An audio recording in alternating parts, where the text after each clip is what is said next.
Good morning. As you've been looking at a Christmas tree, perhaps not even a Christmas tree. Um, as I've been beating my gums, as the Jamaicans would say, is I've been ranting and raving, and I've actually nobody's been listening.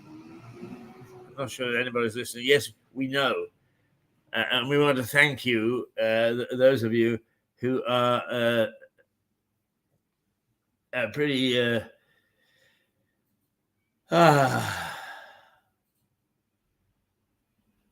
let's see. I'm just checking on the monitor here. We're getting down to one.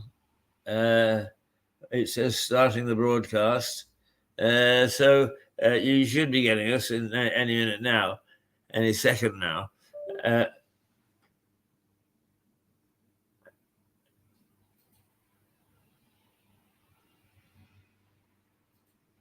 It says check the internet, but we're fine on the internet.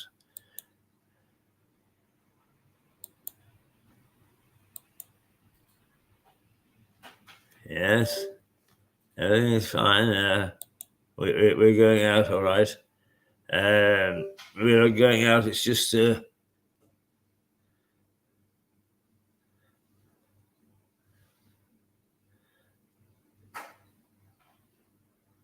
well, I'm going to keep going because I'm assuming that it's just my little iPad that is having some problems because everything else says we are going live.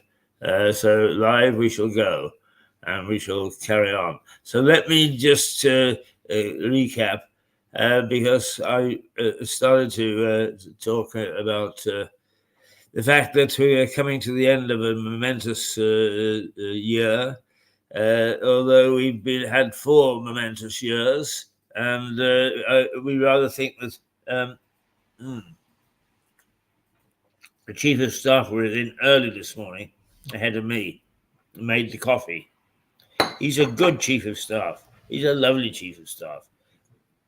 I'm going to have to wean him, though, to put some brandy in this. Get us cracking like the French. Never mind. That's for another day. We. I have to start with a giggle because I am upset is the wrong word.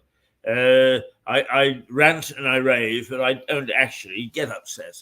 I like to think that I'm a fairly calm journalist, and when I have around me other people who are getting upset about one thing or another, I'm able to bring a measure of stability and impartiality to what's being said. Anyway, YouTube don't agree. And if you try to tap into us on YouTube this morning, you won't get anything. They've taken us off for a little while. For one program in the 8 or 10 that we have during the week. And that is frightening. A big organization like that can actually pummel the little guys. And you may argue, well, it's a private organization, it can do what it likes. No, it can't, because it is out there in the public domain. And YouTube is actually undertaking exactly what it says it is protecting you from us. And that is nonsense. Now, can I get hold of them to discuss this with them? No, I can't. Is when it informed me that they were going to actually do a block and that I could ask for a review. The cursor arrow was barely off the review page when it came back and said review denied. We have looked at. No, they didn't. Not even an algorithm can review within a nanosecond. And anyway, a lot of this stuff is subjective. If they can't put up with subjectivity, then get off. Don't stop the service. Instead of raking in the millions on the false pretenses, which is what you're doing, then at least if you insist upon carrying on, put in some sort of democratic systems, not least of which is that you can be contacted.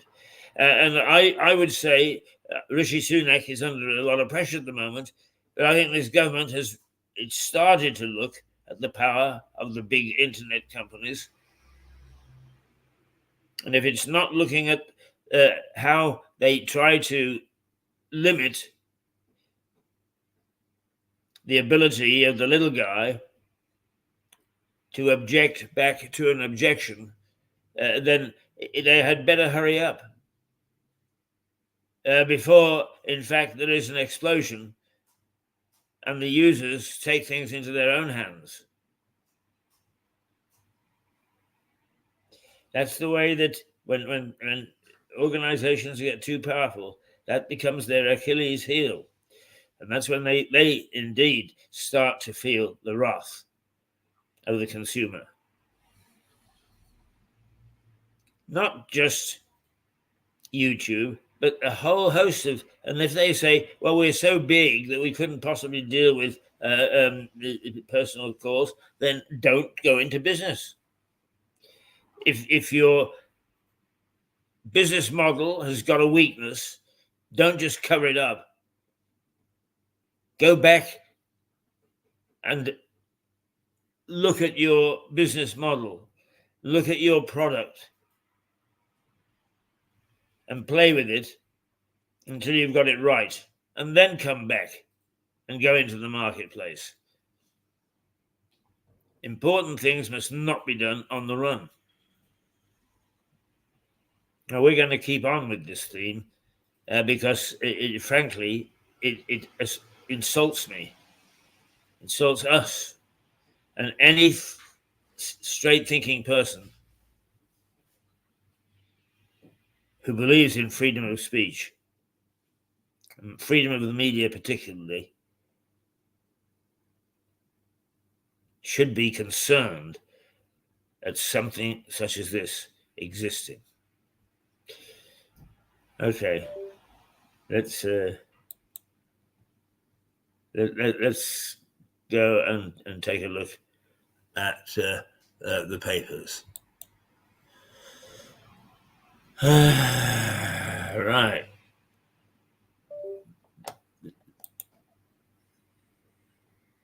The papers.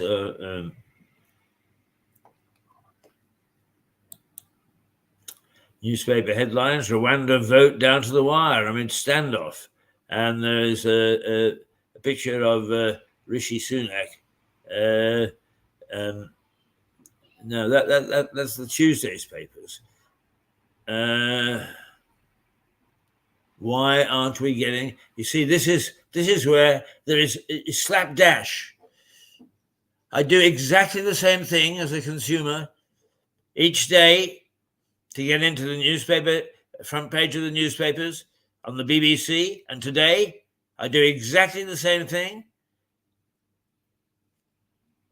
And does it work? No, it does not. So I'm going to have to go to each individual newspaper.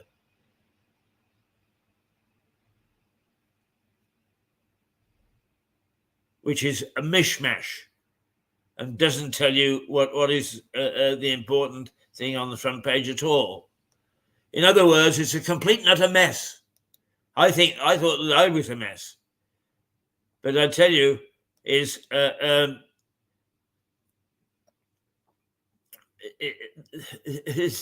what does it say the Express has got on its front page? Nigel Farage is back from Australia. Oh, my God. What's happening to Fleet Street? Nigel Farage is back from Australia. Dear old Nigel has a certain amount of pull. But the fact that he's back from Australia hardly, in my view, warrants a front page. And then it says, and Tory MPs are terrified.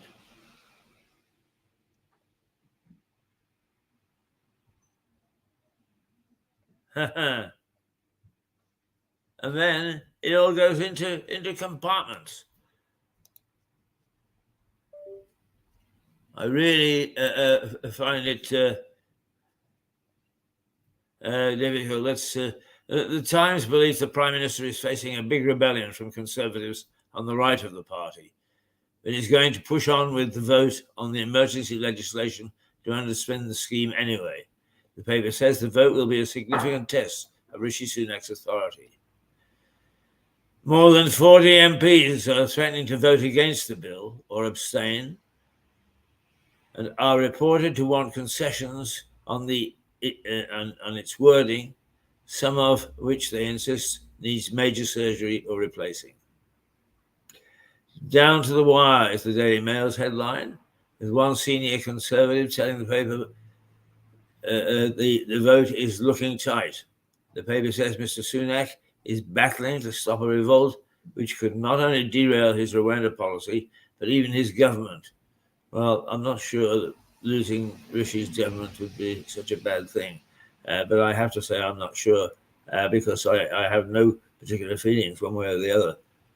It will be what will be. The Daily Express. Well, we've had the Daily Express. No, we didn't. We had the Times, sorry. The Daily Express quotes a member of the new Conservative faction, which sits to the right of the party, as saying they have the numbers to rebel successfully. Some think that Rishi may just scrap the vote. The Financial Times says a number of countries have accused Saudi Arabia of pressuring the COP28 president to shift the focus of the final draft text away from agreeing on the phasing out of fossil fuels. The Daily Mirror reports on what it calls shocking cancer death rates between different areas in England. It says a new study by researchers at Imperial College London showed that people in poorer areas were more likely to die from the disease than those in wealthier ones, which the paper calls a cancer poverty trap. It said a north-south divide in life expectancy was particularly clear. I'm afraid that it's the fact of life. If you got money, you can do a hell of a lot of things that's very different than if you... Oh, lovely, thank you. Right, okay, so here we go. You see they put up yesterday's newspapers, and that's what they present to people. It's just it's absolutely diabolical that this should be that they should be allowed to get away with this.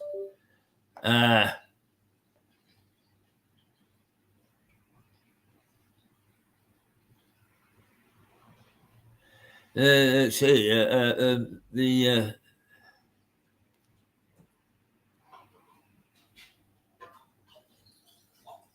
newspaper headlines: Rishi saves his bacon and Sunak heads off a right-wing revolt.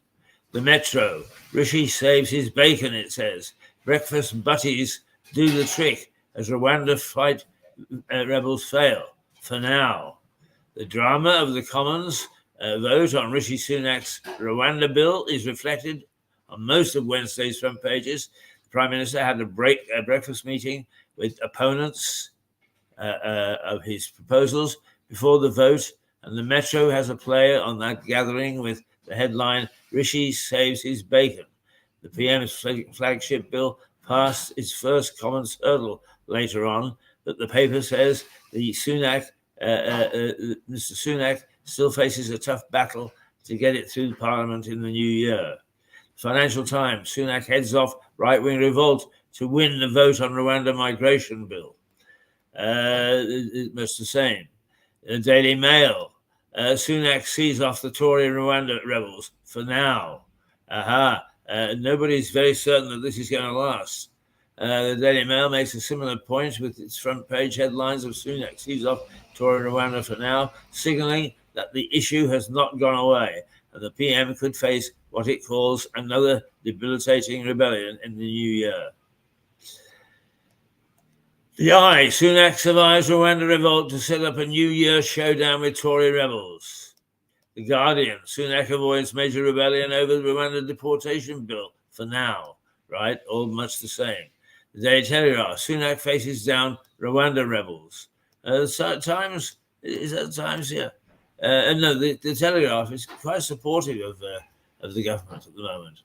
The Times, Sunak survives Rwanda revolt, but it's not over yet. The Mirror, nightmare after Christmas. Sunak survives Rwanda vote, but Tory right warn weak Prime Minister of trouble ahead. The Daily Express, victory for the Prime Minister. Mutiny over Rwanda plan fades away for now. The Daily Star, the worst hairstyle in the world is back as 1 in 5 go for a Donald Trump. A good old Star. They think it's all over, or they think it's all comb over. The Star has gone on hairstyles. Donald Trump has got the worst. Well, okay, then I'm afraid we are going out on certain streams, but not YouTube at the moment. And I'm going to have to spend the rest of the day fighting them, as if there isn't a lot else to do at this time of the year in running a television station. But we have to.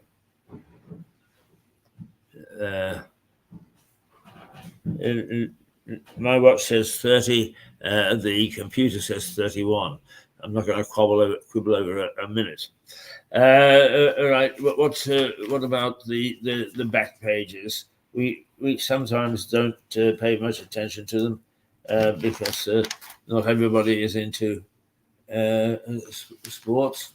But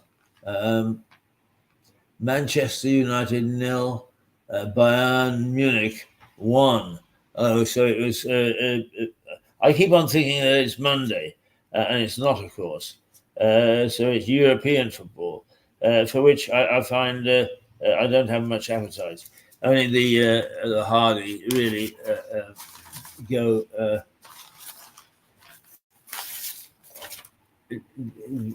for the international stuff. I recognize some of the names, but football is tribal, and if it's only tribal on one side, it doesn't help much. Manchester United went down in Group B. Arsenal drew.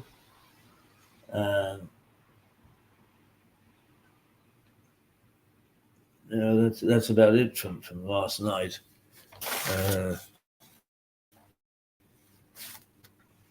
And the Barcelona fans are turning their backs on the chaotic club. The fact of the matter is, that football thinks it's untouchable. Right now, it probably is. But, it's beginning to show some of the weaknesses. And fans can be very fickle. And they can switch from one sport to another in no time flat. In fact, there are a number of smaller sports that are coming up on the outside. It doesn't need a major one, but a number of small ones to take away and to whittle off from the huge support the football clubs have got at the moment. So I think they should be really careful about how they look at their own particular situation. Arrogance has its own way of getting a reward. Okay, what have we got coming up? It's in about 20 minutes. We've got John Prideaux and Philip Meredith. That's at 9 o'clock, in which we are going to have a discussion. Not a discussion, but it's bits and pieces about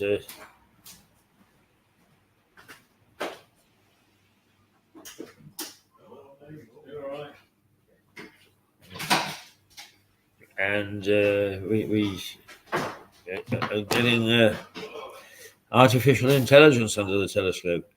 Then hopefully we'll have Stuart Dolby talking about the unaudited accounts at Lewis District Council. And finally, not finally, but Mark maybe talking about the new university that is being developed, and which we may see the benefit of in Lewis. Yeah, I've got a strange route today. Hey, so that's where we stand right now. I was actually going to show you the next episode of the bloody past of the tiny town, but for the moment, because of the nonsense with YouTube, we haven't actually got time for it. In fact, it's now 8:35, and we need to be back on with the two boys at bang on 9 o'clock. Sometimes packing stuff in is a bit of a problem. Today was a funny start to the day. We were only off yesterday. We come back, it's almost as if you're starting from scratch. It really is. It's worrying, really worrying. What we right, okay. We know what we are going to do in terms of inviting. Is there anything there that we might show you? No, I don't think so. We'll.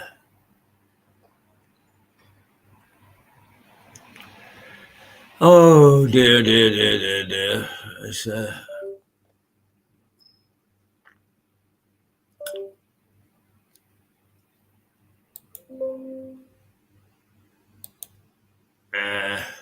you just have to put up with me nattering away for a few minutes. Let me just say that I think that yes, corruption, obfuscation, authoritarianism has been rife throughout the history of mankind, no matter which country you talk about.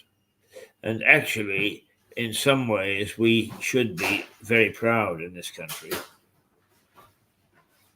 because right here in Lewis, at the Battle of Lewis in 1264, when Simon de Montfort headed up a group of barons to take on the king, and they took on the king with a small force. The estimate is that the king had 15,000 troops at his command, and Simon de Montfort had 5,000. It's a right marathon situation. But de Montfort, partly because of foolishness on behalf of the king's relatives, who broke ranks, just the same as the Saxons broke ranks in 1066 and gave victory to William the Conqueror. Exactly the same situation, where a false belief that you're winning makes you do things which are lacking discipline. Despite that, de Montfort won, and won vital concessions, which it was thought had been won in the main 50 years before at Magna Carta with King John. But as it is, the royalty firmly believed in divine right of kings, that God meant whoever happened to be the incumbent king was meant to reign.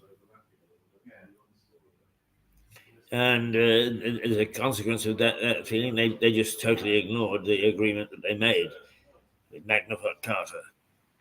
And De Montfort said, hey, listen, you're leading the riotous life. You're spending a lot of our money, and we want to say in how you spend it and what you do and what your policies are. And that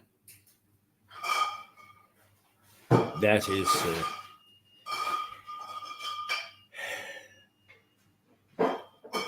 the weakness of complete authoritarianism. And the parliament was formed 1264 in May, and the very day after, De Montfort claimed victory in the battle. And so we have had a history. In fact, we started the first glimmer of democracy anywhere in the world. And in many ways, here we are still, despite everything, with the most stable government of the lot. Yes, there are those people who are republicanism and those people who wave anti-royalist, and isn't it dreadful that they've got money and we haven't, and they've got all these things. Well, yes, it is, except that the system depends upon it. We must have somebody at the top. And our system of having somebody at the top with limited power, constitutional monarchy, limited power, someone at the top who stays there and who is treated like, quote, a king, has as its upside the basis for stable government and not savage mobs roving the streets, killing everybody in sight, and attacking the throne. Oh, that can't happen in modern day. Anything can happen in a modern day. Because we are modern doesn't mean to say that we're not subject to some of the evils of the past. What happened in Russia in 1914 could easily happen here. In fact, quietly, as I recall, in the mid-70s, there were some cabals, some plotters who would have seen a coup take over the government. There have been many plots since or prior, and who knows whether anybody's plotting now. But I think not. I think that our form of government is there and here, and hopefully to stay, at least in my lifetime, which doesn't mean very much, but perhaps in the lifetime of those youngsters who are 15 or 16 or 17. But you're going to have to treat everything very carefully. It's a very fragile situation. There is nothing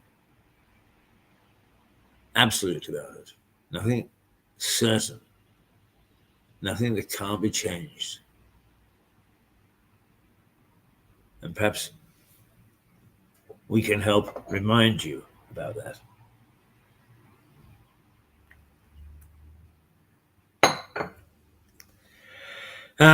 Well, there we are. That's the situation as it is at the moment. I don't know whether we're going to have a very strong and lengthy morning, or whether in fact you're going to have to put up with me popping backwards and forwards. But I am so incensed by the ability of the big internet companies to wield power. I don't mind them wielding power as long as they are subject, like the rest of us, to it being questioned, but they don't. And I object to the banks exactly the same way. I've 3 times now had an issue with Lloyds Bank where money has disappeared from my account. And each time they've held what they call an inquiry, which has been totally one-sided, and I am powerless to do anything about it other than move my account. But in moving my account, you move it to somewhere that is just as bad. The banks aren't much better than one another, as we can see from Nigel Farage. You know, everybody laughs at Nigel, or they don't, but they sort of say, here's a man that's not worth much. Well, I've met the man, only briefly, but I've met him, and I know some of the people who admired him. And I must say that I think that, to be quite honest with you, the very worst that I see is somebody who's neutral. We don't quite know what he stands for. Certainly, I don't know anything that's nasty or vicious about him. And perhaps we should bear that in mind when we're choosing our leaders and supporting, one way or another, the people that we do, and the system that we do, for that matter. There is too much knee-jerk reaction without thinking it through. All right, I'm going to disappear and prepare for the 2 boys who will put us in touch with artificial intelligence. What's it all about? And hopefully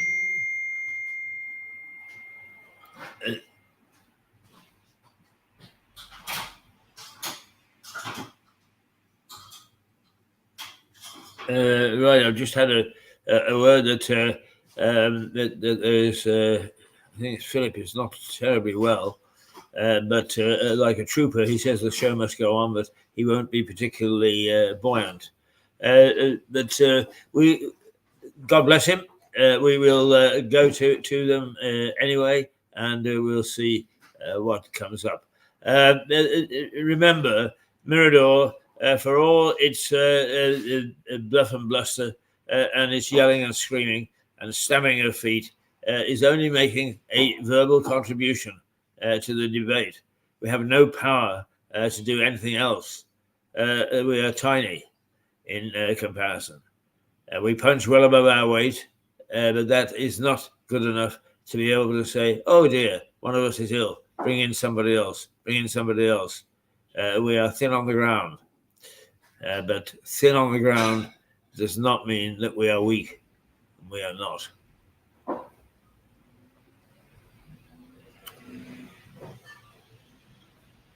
Back shortly. Back shortly, he said. Yes. We actually, here we go. All right. False start. Hopefully not a false ending. Toodles. From Lewis.